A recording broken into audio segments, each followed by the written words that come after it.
Hey guys, what's up? So earlier this month, I went to Las Vegas to attend CES, and usually I would bring a MacBook Pro and my iPhone Pro Max with me on a trip like this, but I've really come to appreciate the Air models, and I wanted to find an answer to a question I know a lot of you guys have. Do I really need to spend a ton of money on the highest spec? Do I really need those Pro models, or is the iPhone Air and the MacBook Air really all I need? Let's ramble.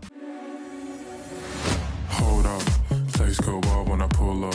They all on me like a one thing. Right, so from the moment I was able to afford, and if I'm being totally honest with you guys, even before I could really afford it, I always opted for the best possible version of the tech I bought. Getting the iPhone Pro Max and the MacBook Pro was a no-brainer for me. Because if you invest in tech, especially the tech you will be using every single day, you might as well get the best, right? And there is something to say about this philosophy. I mean, these are important tools in our daily and professional lives, so it's fair to want to invest in these things. But in recent years, technology has become so incredibly powerful that even the lower end devices like the MacBook Air and arguably this iPhone Air are really good. And I do mean really good. Plus, they have the added benefit of this super sleek and ultra portable form factor, as opposed to their heavier and somewhat clunkier Pro counterparts. And with that in mind, the question, can I get away with using these lighter versions of the tech I love, becomes a very interesting one. A couple of weeks ago, I was getting ready to travel to CES, which, if you don't know, is the largest consumer technology fair in the world, a great opportunity to see the latest tech, to meet my YouTube buddies, and to collaborate with brands on some interesting content. Normally, I would bring my MacBook Pro, my iPhone Pro Max with me because I will be doing a lot of work on the go, shooting content, editing brand content on the go, so instinctively, I would bring my workhorse computer and my workhorse phone. This time, I decided to leave all of that at home and bring my MacBook Air and iPhone Air instead. A bit risky, yes, but I do believe that being thrown in the deep end like that, or I guess throwing myself in the deep end, really is the ultimate test to see what these devices can and cannot do. And I gotta say, I was quite surprised by what I found. So right off the bat, the most obvious difference with a setup like this is the size and the weight. Packing a MacBook Air into a bag really is an entirely different experience than doing the same with a MacBook Pro. I like to keep the setup light while protecting it against scratches at least, so I'm using this leather sleeve by Walnut.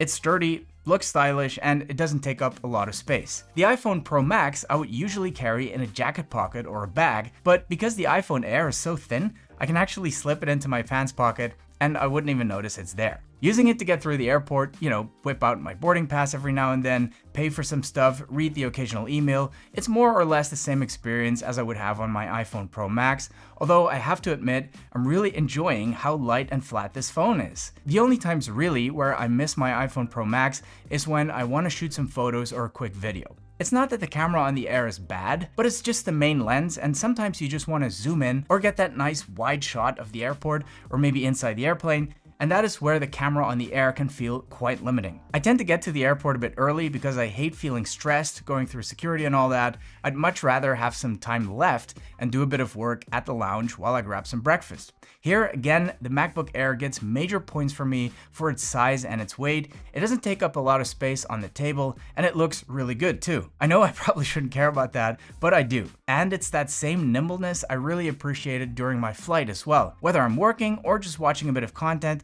the portability factor here really makes a difference. And the battery life, oh man, it's just amazing. Probably one of my favorite features on any MacBook, but especially on this MacBook Air. Not having to worry about charging this thing is so underrated. Now, for the MacBook Air, most of us are aware that we can expect good battery life, but we don't have those expectations for the iPhone Air, which is why the battery life on this phone has probably been the biggest surprise to me on this trip, in a good way. I mean, Apple developed the MagSafe battery specifically for this phone because it has a smaller battery, but I'm not lying when I tell you that I used this battery exactly 0 times during this entire trip. I don't know what it is, whether it's the efficiency of the A19 Pro chip, or maybe it's software optimization, I don't know. But I've been absolutely amazed by how well this battery performed during my entire trip. I do tend to top up my phones when I sit down somewhere to work, or if I stop at the hotel room between meetings, but I do that with my iPhone Pro Max too, and I can honestly say I have not noticed a meaningful difference in battery life between these phones, which is genuinely impressive. Now guys, the absolute perfect travel companion to my iPhone Air has been this 3-in-1 wireless charger by ESR. I believe its full name is the CryoBoost Foldable 3-in-1 Magnetic Charger. charging station. It doesn't matter. It is the absolute perfect travel charger. Actually, ESR launched a whole lineup of new products, which I did cover in my full CES video in case you're interested. But yeah, this is my absolute personal favorite. There's a reason why it won a bunch of awards, plus it looks and feels like it was absolutely made for my iPhone Air. It's really thin, really light, but make no mistake, this thing is powerful because it makes use of the latest Qi 2 charging protocol, which means it can charge phones up to 25 watts. It's currently sitting on my hotel bedside table, keeps my phone charged, my AirPods Pro, and it would charge my Apple Watch too if I had it with me, but now that I don't have my Apple Watch with me, I can use the Apple Watch charger to charge my AirPods, which I actually do prefer. I don't think it has any actual benefits over using the dedicated spot right here, but I just like the way it looks. Fun fact, this is actually the first foldable 3-in-1 charger with built-in cooling technology, and that CryoBoost airflow is more important than you might realize because it keeps your phone cool throughout the charging process so it doesn't throttle whatsoever. And for a phone like the iPhone Air that literally has zero space in the chassis for passive cooling, this is such a useful feature. If I had to take only one charger, this would definitely be it. I will put links in the description in case you want to check this thing out for yourself. Now, I've been thinking a little bit how the difference in battery life between the Air and the Pro Max could be so small.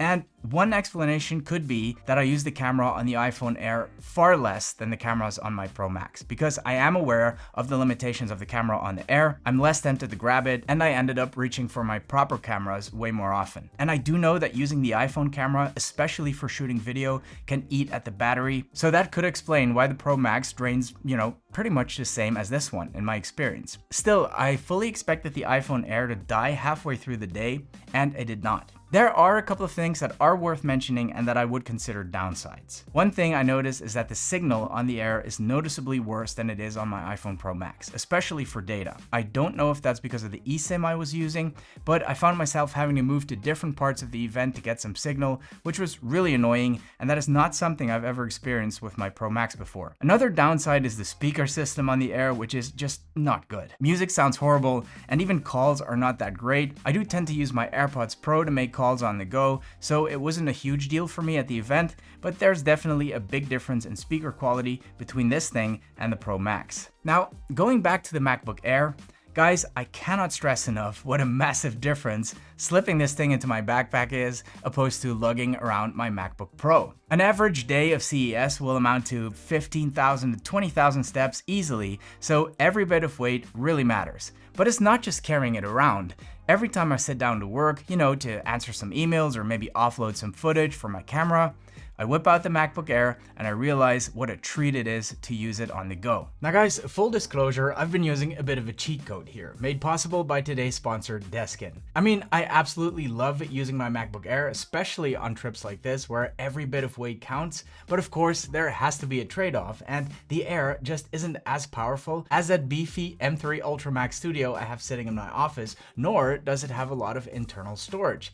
DeskIn lets me create a remote access connection to my Mac Studio, and the latency is so low, the screen quality is crystal clear, accurate colors, that it really almost feels as if I was working on my actual Mac Studio. All I had to do to make this work is install the app on my MacBook Air, as well as my Mac Studio at home, set up a password, and once you've gone through the initial setup, you're good to go wherever you are. And guys, I cannot tell you how incredibly useful it has been to have access to whatever I need in my studio at home, all the way from across the world. DeskIn has more than 200 server nodes worldwide, so the connection is quick and stable all the time, and the absolute killer feature for me personally, and this is one that I have not seen on any other remote desktop clients before, is the file transfer option. I can go into my files folder at home and literally just pull those files onto my MacBook Air. What makes this whole deal even better is that I can use this app on my iPad and my iPhone just as easily, which means I can literally use full-blown Mac desktop applications on my iOS devices. Guys, if you've ever considered using something like this, I'd say don't sleep on it because you can download DeskIn for free right now. And if you use my promo code, you will get 50% off your first month, unlocking management for up to 100 devices. And the same goes for using it around my hotel room. Since the speakers on the iPhone Air kind of suck, I've been using the MacBook Air to listen to music and of course to watch some content while I get ready in the morning, and moving between rooms is so easy it really is a one-handed operation, so I didn't really miss the iPhone Pro Max for that kind of stuff either. Now, of course, the Air does have its limitations. I'm using the mid-range version, if you will, with 24 gigabytes of RAM, and I know for a fact that it will start struggling with my heavier video edits. It can handle a multicam timeline, but once I start piling on effects and plugins, and I start color grading, I will see that beach ball a little more often than I would like to. With that said, that was kind of irrelevant for me during this trip because I am working with an editor these days, so really all I used the MacBook Air for was to offload and organize my footage,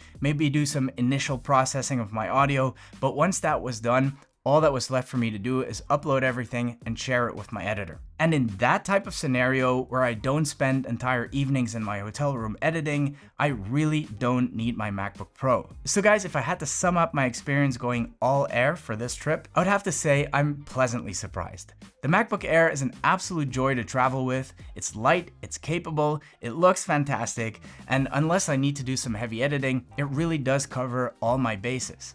Now, of course, I am approaching this from a bit of a luxury position, knowing that I have that workhorse of a Mac Studio at home when I need it, and having a bit of a cheat code like the DeskIn solution definitely helps. But overall, I am once again impressed by the MacBook Air.